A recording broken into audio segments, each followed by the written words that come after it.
mengakhiri kekudusan, karena kami telah siap untuk membaca bagian firman Tuhan, dan kami memohon tuntunan Roh Kudus membaharui seluruh kehidupan kami, menuntun kami, memberikan pengertian kepada kami, supaya firman yang kami baca dapat kami benar-benar mengerti dan kami dapat mempraktikkannya dalam kehidupan kami setiap hari.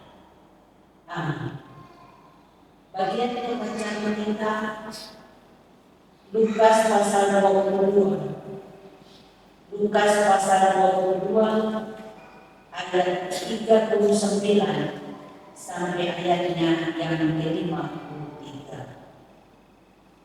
Lukas pasal 22 ayat 39 sampai ayatnya yang ke-53. Lembaga Kitab Indonesia memberikan tema di Taman Getsemani. Lalu pergilah Yesus keluar kota, dan sebagaimana biasa ia menuju Bukit Zaitun. Murid-muridnya juga mengikuti dia. Setelah tiba di tempat itu, ia berkata kepada mereka, "Berdoalah supaya kamu jangan jatuh ke dalam pencobaan." Kemudian dia menjauhkan diri dari mereka kira-kira seperempat batu jarak. Lalu ia berlutut dan berdoa, katanya, "Ya Bapakku, jikalau Engkau mau, ambillah cawan ini daripadaku. Tetapi bukanlah kehendakku, melainkan kehendakmu lah yang terjadi." Maka seorang malaikat dari langit menampakkan diri kepadanya untuk memberi kekuatan kepadanya. Ia sangat ketakutan dan makin bersungguh-sungguh berdoa. Peluknya menjadi seperti titik-titik darah yang berterusan di tanah. Lalu dia bangkit dari doanya dan kembali kepada murid-muridnya. Tetapi ia mendapati mereka sedang tidur karena duka cita. Katanya kepada mereka, "Mengapa kamu tidur? Bangunlah dan berdoalah, supaya kamu jangan jatuh ke dalam pencobaan." Waktu Yesus masih berbicara, datanglah serombongan orang, sedang muridnya yang bernama Yudas, seorang dari ke-12 murid itu, berjalan di depan mereka. Yudas mendekati Yesus untuk membencinya. Maka kata Yesus kepadanya, "Hai Yudas, engkau menyerahkan Anak Manusia dengan ciuman?" Ketika mereka yang bersama-sama dengan Yesus melihat apa yang akan terjadi, berkatalah mereka, "Tuhan, mistikah kami menyerang mereka dengan pedang?" Dan seorang dari mereka menyerang hamba yang besar sehingga putus telinga kanannya. Tetapi Yesus berkata, "Sudahlah." Lalu ia menjamah telinga orang itu dan menyembuhkannya. Maka Yesus berkata kepada imam-imam kepala dan kepala pegawai baik Allah, serta tua-tua yang datang untuk menangkap dia, katanya, "Sangkamu aku ini kamu, maka kamu datang dengan pedang dan pedang. Padahal tiap-tiap hari aku ada di tengah kamu di dalam bait Allah, dan kamu tidak menangkap. Tetapi inilah saat kamu, dan inilah kuasa kedatangan." Demikianlah bagian firman. Bapak Ibu, saudara-saudari, anak-anak yang dikasihi dan diberkati Tuhan, dari bagian firman Tuhan ini diberikan tema doa senjata menghadapi pencobaan. Sekali lagi saya ulangi tema untuk kita renungkan bersama. Doa senjata menghadapi pencobaan. Bapak Ibu jemaat yang dikasihi dan diberkati Tuhan, perjalanan hidup Yesus di dunia dimulai dengan kenyataan yang tidak mudah.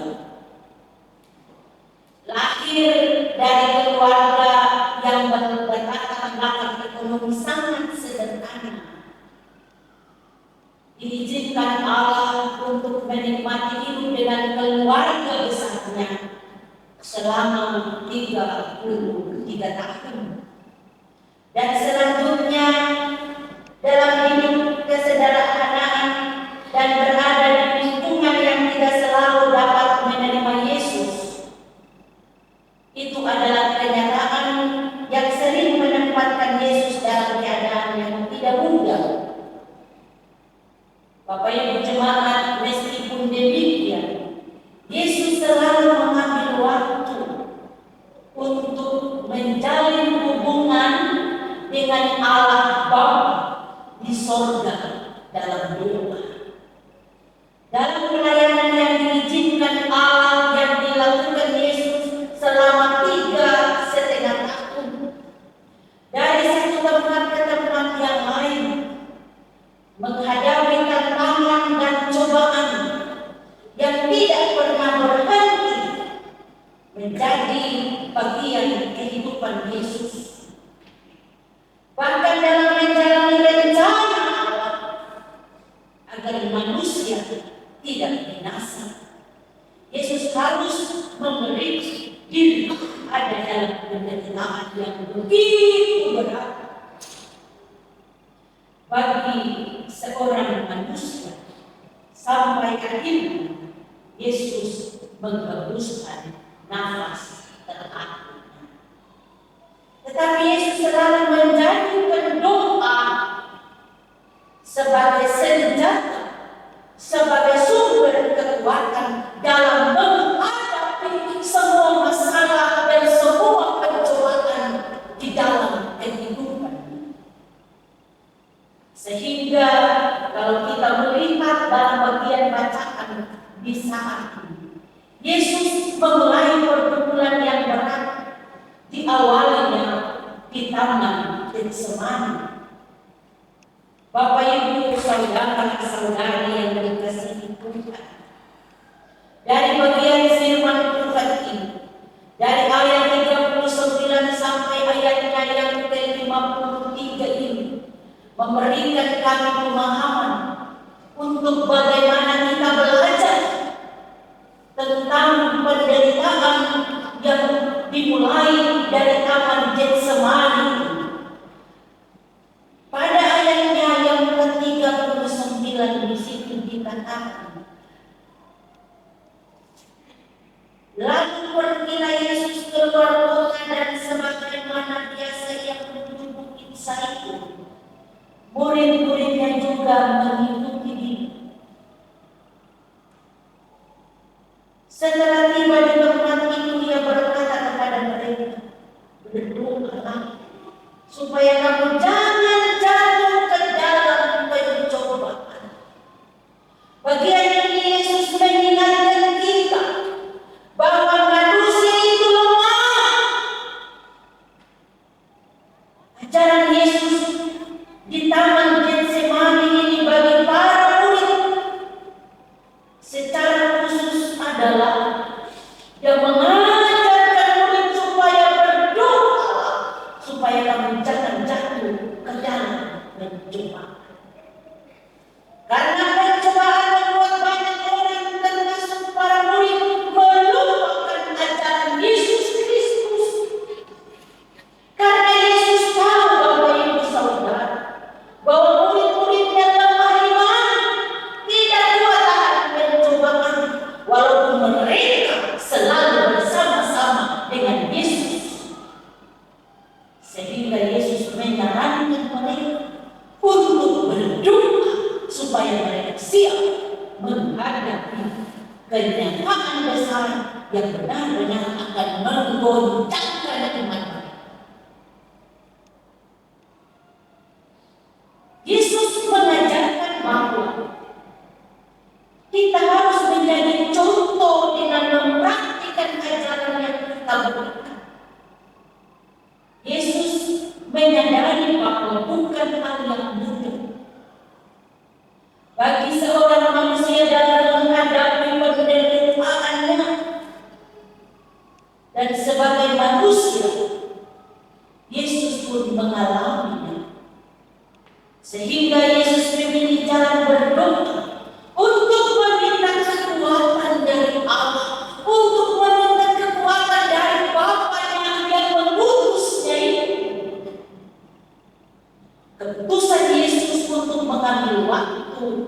berdoa dan mencurahkan isi hatinya kepada Bapaknya, kepada Allah.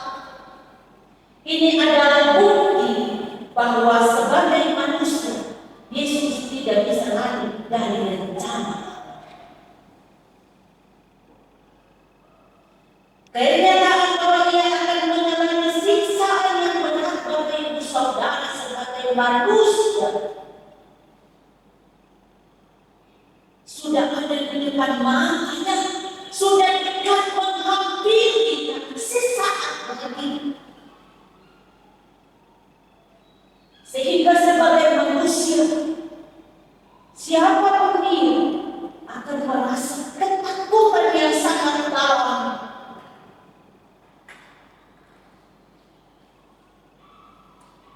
Akan merasa ketakutan yang sangat besar.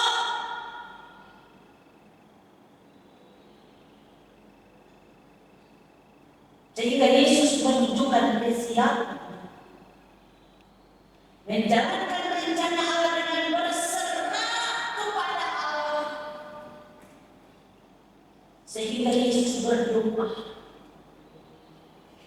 Yesus berkata, "Ya Bapa-Ku, jika Engkau mau, ambillah cawan ini daripadaku.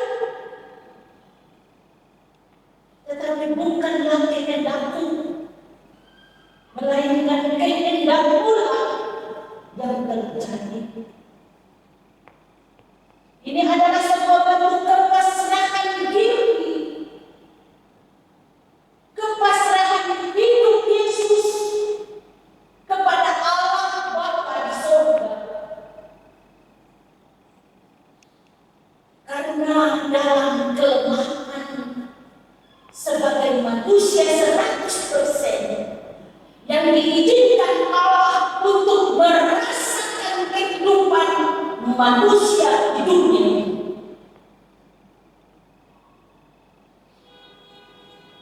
Sehingga Yesus menjelaskan bahwa kita dalam kelemahan kita, Tuhan selalu hadir untuk menolong kita.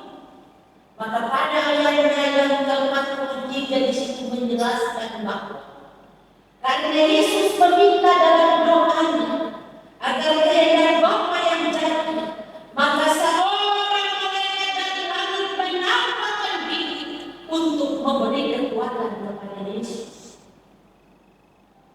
Kekuatan itu bukti bahwa Allah tetap menjalankan kehendaknya melalui manusia Yesus. Meskipun rencana Allah adalah kenyataan yang sangat menyakitkan, sebab pengkhianatan, sebab hujatan, sebab penyangkalan dan siksaan demi siksaan akan dialami oleh Yesus, baik daripada dia sebagai orang yang terdebat,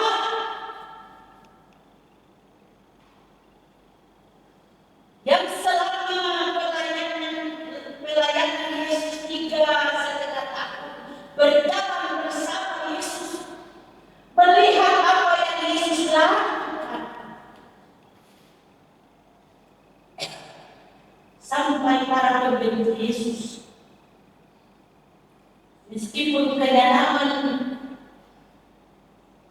Yesus tidak berbuat kesalahan seperti yang dituduhkan kepadanya. Sehingga pada ayat yang ke-44 Yesus memilih menguatkan diri untuk Ia sanggup menerima kehendak Allah yang tidak mudah, dengan lebih bersungguh-sungguh lagi berdoa meskipun ketakutan dan kelemahan serta ketidakberdayaan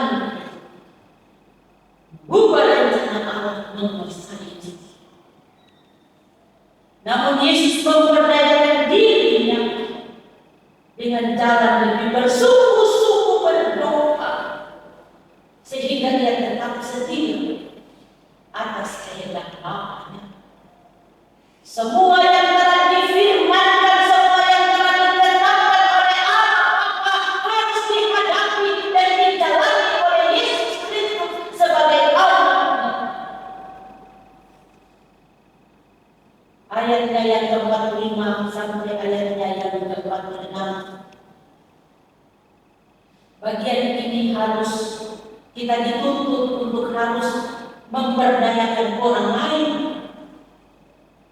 agar mereka mengerti apa yang harus mereka lakukan dalam menghadapi pencobaan.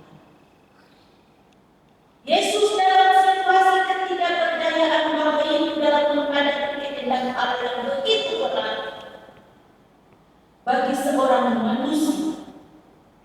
Yesus mengingatkan sekaligus mengajarkan murid-murid agar mereka harus berdoa,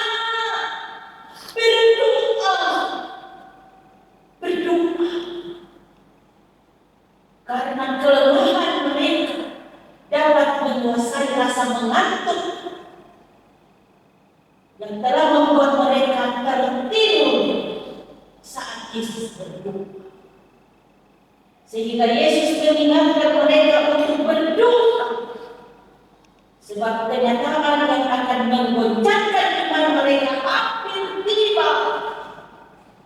Yesus mempertegas tentang hal berdoa ini, bahwa berdoa dapat menolong mereka dari ketakutan, berdoa dapat menolong mereka dari kekhawatiran, berdoa dapat menolong mereka dalam menghadapi pencobaan yang berat ini,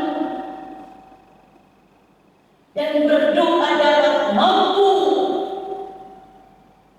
memberikan kekuatan yang penuh bagi para murid melihat sang guru mereka akan ditangkap dan disiksa sampai pada penerimaan. Maka Yesus bilang, berdoa, berdoa, berdoa.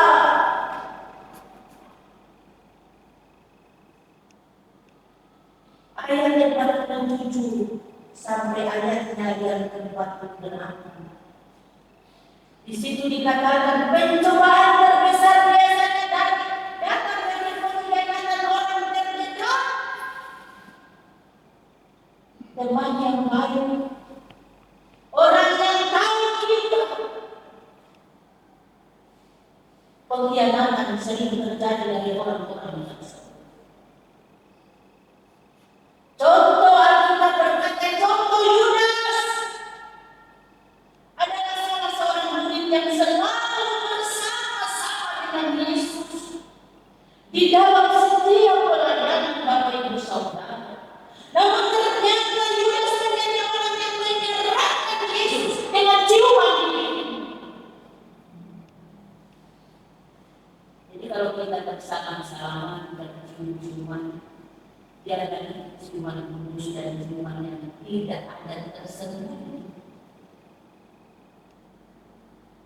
Harus ciuman yang tulus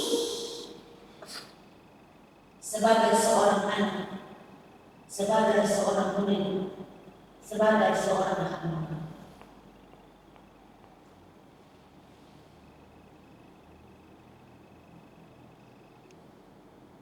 Yudas mencium Yesus untuk menunjukkan bahwa orang itu yang harus kamu panggil. Ini dia Yesus yang harus kamu panggil. Karena aku telah mencoba supaya pada saat penetapan tidak sempurna, ciuman menunjukkan siapa yang harus ditambah.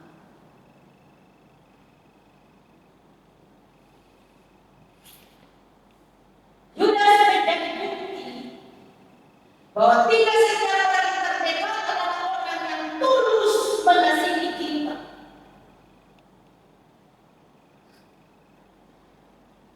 Yudas menjadi bukti bahwa tidak setiap orang yang percaya yang katanya anak Tuhan mengasihi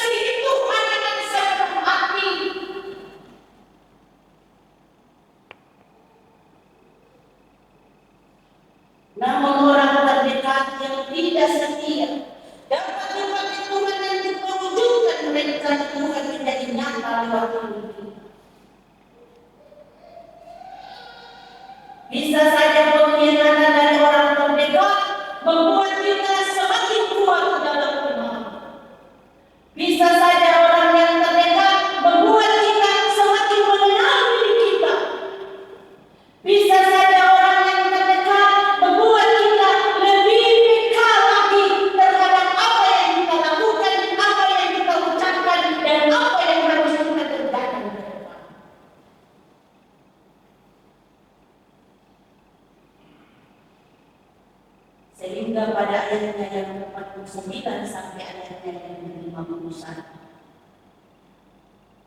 Di situ ditekankan bahwa seorang pemenang adalah yang menghadapi perjuangan dengan kasih. Karena pada kedua ayat ini kembali lagi pengajaran Yesus menuntut. Yesus pernah mengajarkan murid-muridnya untuk mengasihi sesama seperti dirinya sendiri. Kalau kita mengatakan bahwa kita mengasihi Allah, kalau kita mengatakan kita mengasihi sesama, untuk kasih kita mengasihi diri sendiri, baru kita mengasihi orang lain. Apalagi kita mengasihi orang lain kalau kita tidak mengasihi diri kita sendiri? Apalagi kita mengasihi diri kita sendiri sementara kita tidak mengasihi orang lain? Apalagi kita mau mengasihi Tuhan.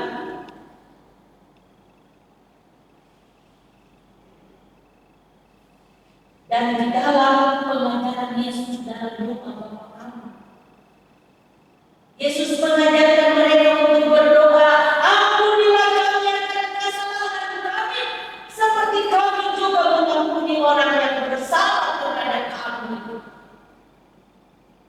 Tuhan bilang, kalau saya ampuni kau harus ampuni saudaramu. Tuhan bilang, kau kasihi saya, kau harus kasihi saudaramu. Jangan kau bilang kau kasihi saya sementara orang lain dan saudaramu kau tidak kasih. Sementara kau minta saya mengampuni kau padahal kau tidak mengampuni orang lain. Berdoa sampai kapan dulu aku tidak akan terkabulkan.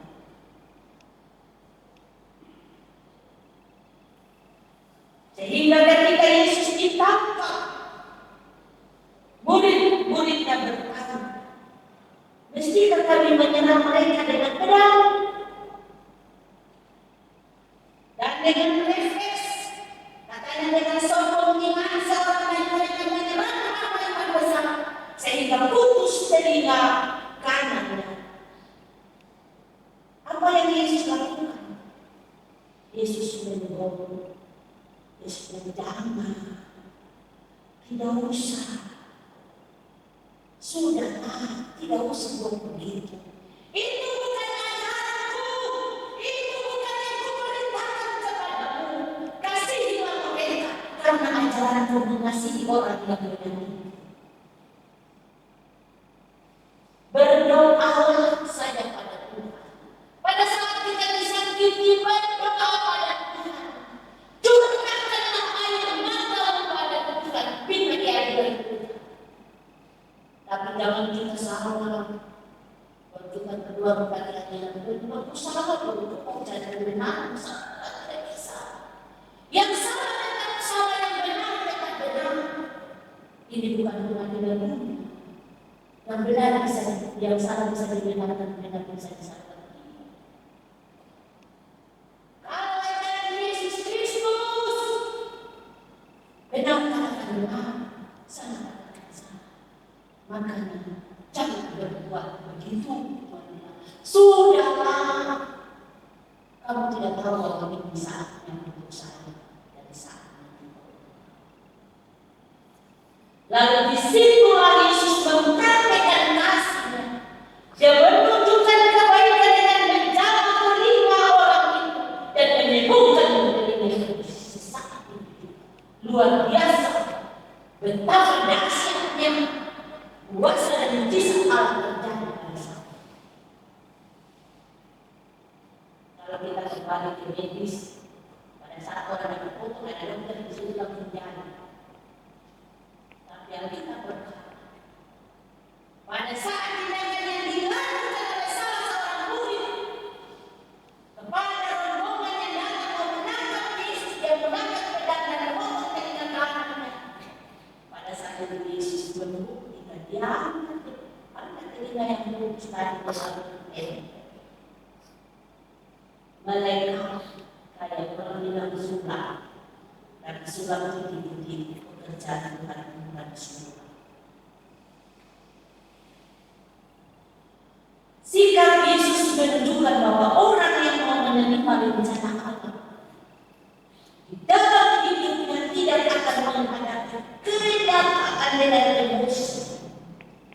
tetapi dengan kasih.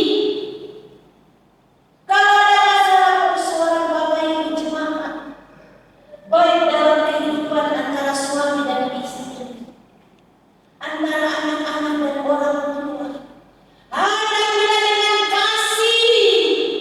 Jangan berontak, jangan berteriak, jangan memaki-maki anak-anak, jangan menumpahi anak-anak, jangan berbicara kotor kepada pasangan, jangan berbicara kata-kata yang tidak menyenangkan hati Allah, tidak menyenangkan hati anak-anak dan suami dan istri. Pada saat menghadapi masalah, Alkitab berkata, Yesus mengajarkan kita duduk tenang, berdoa minta petunjuk dari Allah, minta kekuatan dari Allah. Percaya, semua masalah akan terselesai. Amin Bapak Ibu Saudara. Jangan menghadapi masalah dengan emosi, karena emosi membawa kita jatuh dalam dosa. Kita tidak sadar bahwa apa yang kita keluarkan tanpa berpikir dengan hikmah, maka menjadi batu sandungan bagi setiap.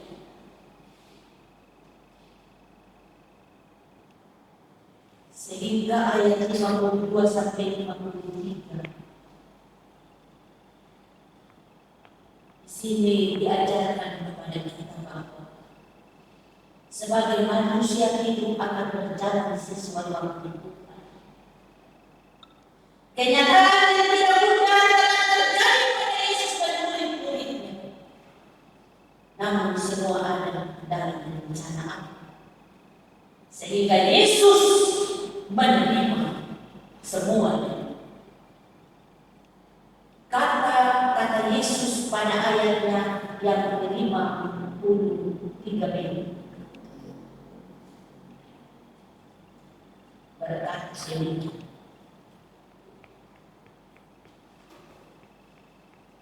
Tetapi inilah saat kamu dan inilah kuasa kegelapan itu. Tetapi inilah saat kamu dan inilah kuasa kegelapan itu. Kalimat ini menunjukkan bahwa telah tiba saatnya kegelapan menguasai murid-murid dan semua orang yang terdekat dengan Yesus. Karena Yesus bilang waktunya telah tiba. Bahwa goncangan iman bagi pengikut Yesus telah tiba. Namun bagi orang yang berserah kepada Allah, ia akan siap menghadapi karena kehendak. Bapak Ibu yang dikasihi Tuhan, apa makna firman Tuhan bagi kita? Di minggu sengsara Tuhan yang bertunjuk, mari kita renungkan bersama.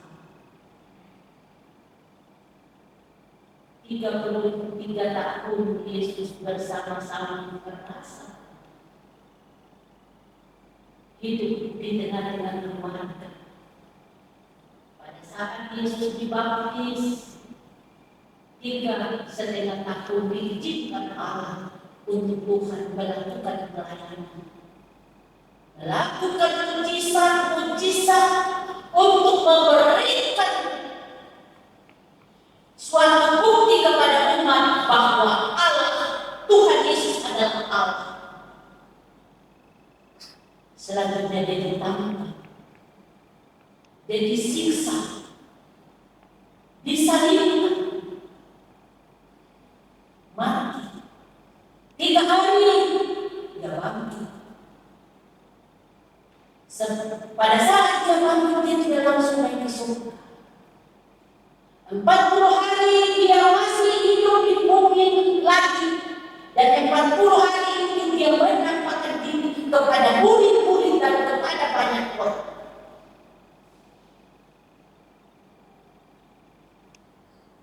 Karena pada saat itu murid-murid imannya mulai pulih, lari ke tanah, tidak lagi bersatu, sehingga Yesus harus melakukan itu. supaya murid kembali bersih. Dan hari yang ke-40 Yesus mati menyediakan tempat bagi Bapak Ibu dan di sana. Tema kita doa senjata menghadapi pencobaan. Bagian ini mengingatkan kita untuk belajar dari Yesus yang menjadikan doa sebagai senjata dalam menghadapi pencobaan, sehingga kita dapat menjalankan rencana dalam kesetiaan seperti Yesus, meskipun kenyataan yang berat untuk dilayani oleh seorang manusia, untuk dihadapi oleh seorang manusia. Jadi sebagai seorang yang beriman, seberat apapun kenyataan hidup kita, Yesus mengajarkan kita berdoa, berdoa, dan berdoa. Karena berdoa adalah jalan yang baik. Sebab dalam doa ada penyerahan diri. Dengan berdoa kita meminta kekuatan dari Allah, sehingga kita diberikan kesanggupan menghadapi semua pencobaan. Mari Bapak Ibu, tetaplah berdoa, karena itu yang Tuhan ajarkan. Dalam hidup ini, dekat dengan Tuhan hanya melalui doa. Tuhan memberkati kita dengan firman.